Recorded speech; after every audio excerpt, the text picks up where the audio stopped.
선생님 안녕하세요. 안녕하세요. 반갑습니다. 네, 제가 평소에 굉장히 좋아하는 우리 이호선 교수님. 왜 좋아하냐면 항상 밝으세요. 그래서 만나거나 아니 통화만 해도 같이 이렇게 기분이 좋아지는 느낌?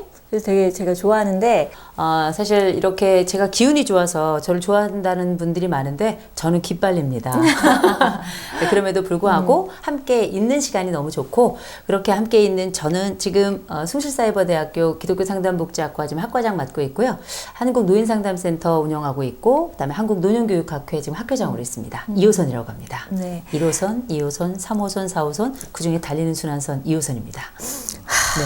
제가 오늘 그거 안 하시나 했더니 결국 하시는군요. 꼭 한번 해야죠. 네, 네. 트레이드 마크로. 네, 그러니까 보통 그렇게 생각하면 중노년 될까요? 상담 또 가족 상담 네, 전문가라고 보시면 됩니다. 요즘 제 주변에도 보면 왜 이렇게 짜증이 많이 난다고. 제가 전에는 만나면 되게 항상 긍정적이고 뭐 성격도 좋고 막 했던 친구들도 보면 갑자기 짜증을 많이 내더라고요. 그래서 깜짝 놀랄 때가 있어요. 네. 가정에 무슨 일이 생겼나? 뭐 남편하고 뭐 안 좋나? 뭐 이런 생각이 들 만큼 네. 그 짜증들이 굉장히 많이 생기던데 그런 거 없으세요? 저요? 네. 저도 짜증 나죠. 아주 짜증이 조금 날 때가 있고 꽤 날 때가 있고 아주 대박 짜증이 날 때도 있고요. 야마가 확 도는 때도 있죠. 네. 그죠? 인간은 다 그렇지 않나요? 근데 중년, 그러니까 40대 넘어가면서 유난히 짜증이 좀 많아지는 걸 저는 좀 많이 봤어요, 주변에서. 그게 나이랑은 관계 있을 것 같은데요. 네. 짜증이 나는 이유가 여러 가지가 있을 수 있는데 아주 기본적이고 근본적인 몇 가지 좀 말씀을 드리고 그 다음번에 우리가 이 짜증들을 어떻게 좀 하면 좋을까 말씀을 나누면 좋을 것 같은데 일단 내가 요즘 들어 자꾸 짜증이 난다 싶을 땐 제일 먼저 생각하셔야 될 게 있어요. 혹시 내가 배가 고픈 건 아닌가? 인간은 배가 고프면 기본적으로 1차적인 욕구가 생겨나면서 나머지가 다 2차, 3차로 다 밀려나게 되거든요. 그래서 우리가 특별히 중년 넘어가면 나도 모르게 짜증이 난다 10중 8구 반 먹이면 괜찮아져요. 그래서 일단 나이가 들면서 짜증이 난다 뭐가 됐든지 먼저 먹어야 된다는 거 먼저 좀 말씀을 드리고 또 짜증이 나는 이유는 여러 가지가 있는데 두 번째는 정말 미해결 숙제가 있는 겁니다. 계속해서 노력하지만 풀리지 않는 현실적인 어떤 문제가 있을 때 우리는 짜증이 나고 이 문제에 대한 이 마치 화장실 갔다가 뒤를 해결하지 못한 느낌 또 나에게 지금 당면한 현실적인 위협이나 어떤 어려움이 있으면 이런 부분들이 나에게 스트레스를 유발하죠. 이걸 흔히 우리가 현실적 불안이라고 불러요. 이런 현실적 불안이 생겨나면 사람은 불편함을 느끼고 해결되지 않은 이 감정을 계속 지속하는데 감정은 계속 플러스가 되거든요.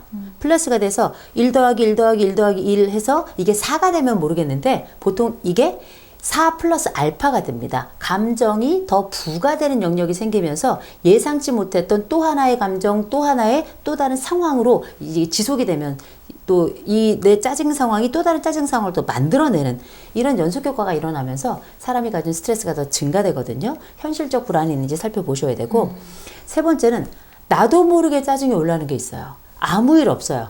밥도 먹었어. 근데 밥을 너무 많이 먹어서 짜증이 나나? 뭐 이런 생각이 들 수도 있겠지만 그게 아니라 나도 모르게 짜증이 계속 올라오는 경우가 있는데 이걸 우리는 신경증적 불안이라고 불러요.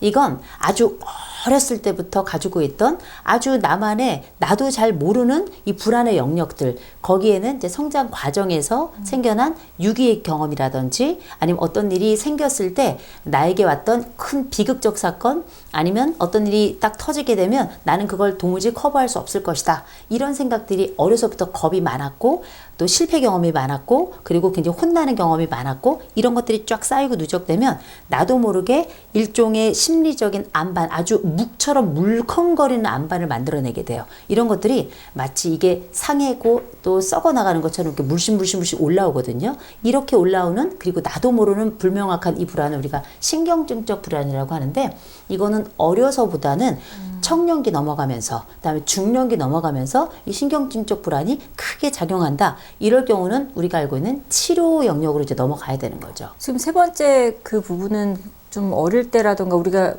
모르는 잠재의식 속에 있는 그런 걸 말씀하시는 걸까요? 그럴 수 있죠. 근데 그거는 타고나는 것도 좀 있어요. 유전적으로 이 불안이라고 하는 것도 마치 공포와 같아서 유전적인 소인들이 꽤 있어요. 불안 DNA가? 이 불안 DNA가 있을 수 있죠. 그래서 이를테면 엄마가 불안이 높아. 자식들도 불안이 높은데 이게 어떤 상태나 상황을 통해서 학습된 불안일 수도 있어요. 그런데 이게 아니라 타고나게 나도 모르게 기질적으로 불안이 높은 사람들이 있어요. 그거는 내가 뭐 아무리 노력한다 그래도 해결되는 건 아니에요. 그러나 다룰 수 있는 능력이 있으면 괜찮아요. 해결이 안 되더라도 올라오더라도 어느 정도 컨트롤이 되면 가능하기 때문에 거기에 대해서 너무 걱정하실 필요는 없고요. 다만 이런 말씀을 드리고 싶어요. 우울도 습관이 되는 것처럼 불안도 습관이 될 수 있고 이어서 짜증도 습관이 될 수 있기 때문에 새로운 행동을 선택하는 게 굉장히 중요해요. 나한테 불안의 DNA가 있고 또 짜증의 DNA가 있다 하더라도 이걸 내가 어떻게 다루고 어떻게 선택할 것인가에 따라서 인간이 계속 달라질 수 있으니까 염려하기보다 뭘 해야 될지에 대해서 이제 고민을 해야 되는 거죠. 그럼 중년들이 갖고 있는 현실적 불안이라고 하면 보통 자식이나 뭐 남편, 부모 뭐 이런 것들과 관련된 게 좀 많겠네요. 세상에 숨 쉬는 것들은 다 속색여요. 다. 아니 생각해 보세요. 아무리 내가 사랑하는 사람 만나가지고 잠깐 눈 멀어가지고 결혼을 했잖아요. 근데 그 사람을 아무리 지금 사랑한다 하더라도 그 사람과 나 사이에 갈등의 요소는 여전히 있는 거고 심지어 부부는 사랑만 하고 갈등만 하는 게 아니라 경쟁하기도 해요. 이 사람 내 남편은 너무 잘 되는데 나는 너무 쭈그러져 있는 것 같아. 그럼 약간 불쾌해요. 저만 쓰레기예요? 인간이 그렇게 느낄 수 있어요. 네. 그리고 부모와 자식 간에도 갈등이 있을 수 있고 나에게 속상함과 어려움을 주기도 하지만 내 자식은 잘 나가는데 거기에 비해서 내가 뭐 소외된다든지 자식이 나를 나몰라라 한다든지 이러면 이것도 약간 약 올르는 면도 있거든요. 부모가 자식에 대해서 한없는 사랑만 존재라고 생각하면 큰 착각이거든요. 부모도 자식하고 경쟁합니다. 얘가 나보다 이쁘다? 짜증난다? 전 정말 쓰레기인가 봐요. 그런데 그런 상황은 제가 농담삼아 이런 말씀을 좀 드리는 것도 있지만 정말 부모들 중에는 자식하고 경쟁하는 부모들이 생각보다 있고요. 또 자식들은 경쟁 안 하더라도 여러모로 부모에게 또 근심이 되기도 하잖아요. 그리고 우리가 사돈의 팔촌 돌아가면서 아는 사람 다 속색이죠. 거기다 중년이라고 하는 건 우리가 샌드위치 세대라고 부르죠. 그래요. 위에서 내리 누르고 아래서 치 받치니까 그러니까. 가운데서 꾹 누르면 국물이 쭉 나오는 거 아니에요. 이게 인생의 고뇌의 즙 아니겠습니까? 그럼 이런 고뇌의 즙이라고 하는 건 단순히 하나의 사건으로 만들어진 단일 성질의 물질이 아니라 순수하게 추출해낼 수 있는 것들이 아니라 뭉개져 가지고 내가 이걸 어떻게 처리해야 될지 어느 것부터 먼저 시작해야 될지 모르는 여러 어려움들이 동시다발적으로 우리에게 오는 때가 중년이기 때문에 그러니까 짜증이 나지. 짜증이 날 수밖에 네. 없죠. 그 국물이 나오는 거죠. 네. 그 짜증이 나는 상황은 너무 많고 또 다 다르니까 그걸 다 일일이 말하기는 어렵다 하더라도 그러면 내가 짜증이 너무 난다. 그 이유는 좀 모를 수도 있고 본인이 알 네. 수도 있는데 그럴 때 어떻게 다스려요? 그러면 그걸 우리가 어떤 분이 이렇게 수양하라는 분 계시고 심호흡하라는 분들 계신데 맞아요. 저는 괜찮은 방법이라고 생각해요. 근데 제가 해봤는데 심호흡하다가 열이 받으니까 과호흡이 오더라고요. 그리고 이렇게 명상하라 그러는데 머릿속에 야마가 더 돌아. 생각이 계속 올라와요. 비우라고 그러는데 네. 비워지지가 않아. 일명 배꼽 효과라고 그걸 부르는 거거든요. 네. 배꼽을 생각하지 말아야지 하면 배꼽이 더 생각나. 이런 상황이 생겨나니 저는 감정은 감정으로 다스리지 말고 행동으로 다스려라 이렇게 말씀드리거든요. 짜증이 확 올라오잖아요. 그러면 짜증나 있는 이 공간에 머무르면 안 돼요. 벌떡 일어나서 다른 공간으로 이동하셔야 돼요. 내가 안방에서 자꾸 딴 생각이 나? 마루로 가시고요. 하실 수 있다면 더 개방된 공간이 좋아요. 그래서 시선을 분산하고 그다음에 내 몸에 있는 여러 공기들이 여러 접촉면을 갖도록 하는 이런 공간, 그러니까 산책이 좋다고 하는 거거든요. 그렇게 가면서 푸른 잎을 본다면 눈의 시선의 자유로움을 좀 갖게 되고 그리고 이 여러 흔들리는 장면을 본다는 건 나의 그 산만한 생각들이 오히려 흔들리는 것들에 나를 보호하기 위해서 오히려 집중 효과를 내며 내 건강성이나 나의 안정성에 더 나에게 집중하게 되거든요. 그래서 내가 짜증이 난다 그럴 땐 제일 먼저 움직이셔야 됩니다. 무조건 나가세요. 무조건 나가시고 대신 들어오셔야 됩니다. 문이 잠길 수가 있으니까. 가출 아니고. 가출 아니고. 외출. 네, 그렇죠. 진짜 어려운 건 뭐냐면 누적된 짜증이에요.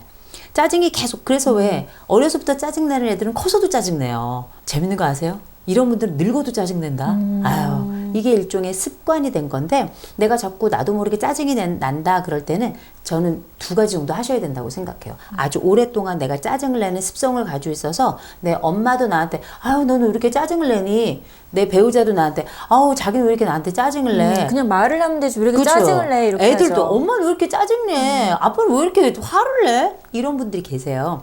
내가 이런 얘기를 적어도 윗세대, 지금 세대, 아랫세대 모두에게 이런 얘기를 들었다. 그러면 그 사람들 문제가 아니라 내 문제고 이건 굉장히 누적된 짜증이고 누적된 주제라는 거예요. 이런 일이 생길 땐 물론 분석받으면 제일 좋아요.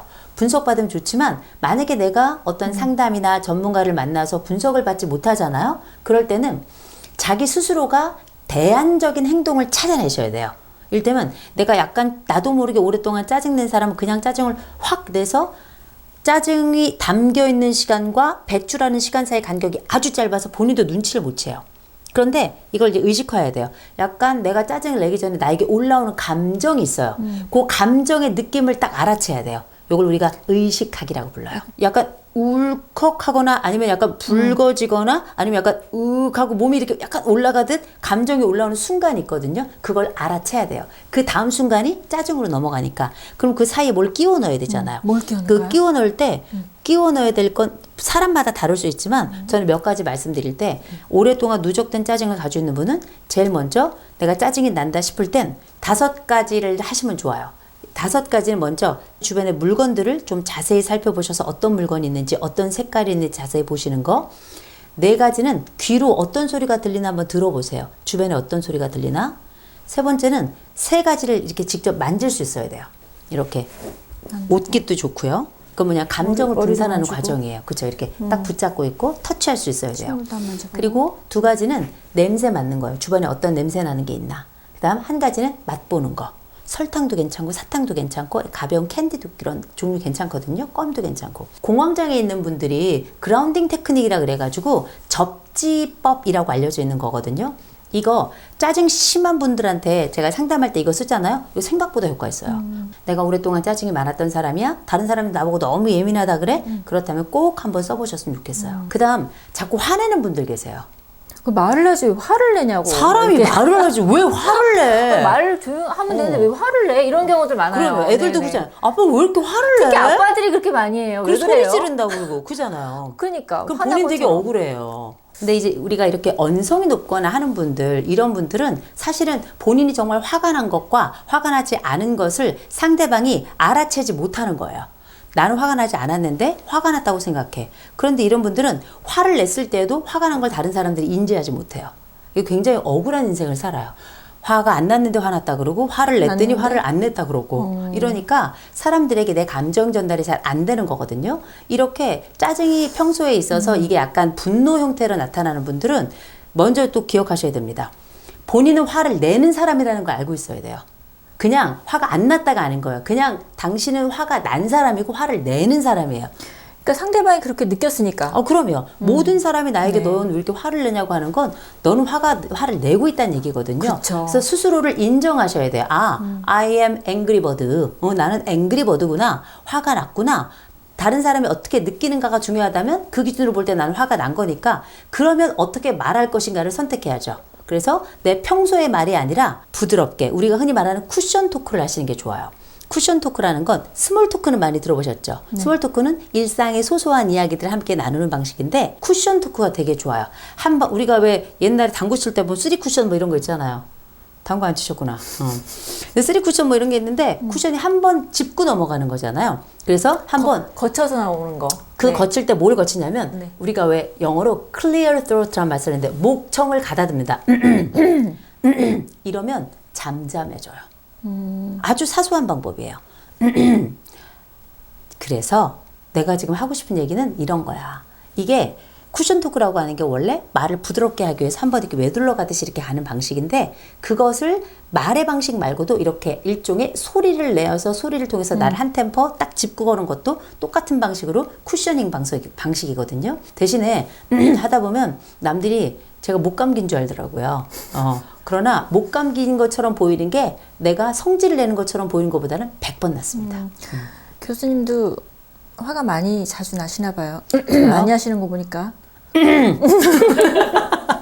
목청을 가다듬으면서 이렇게 해서 내 스스로가 나를 캄다운이라고 했죠. 안정화시켜서 자기 스스로의 템포를 조절하고 말 방식도 바꾸어 보는 그 순간을 한번 가져보시는 거죠. 네.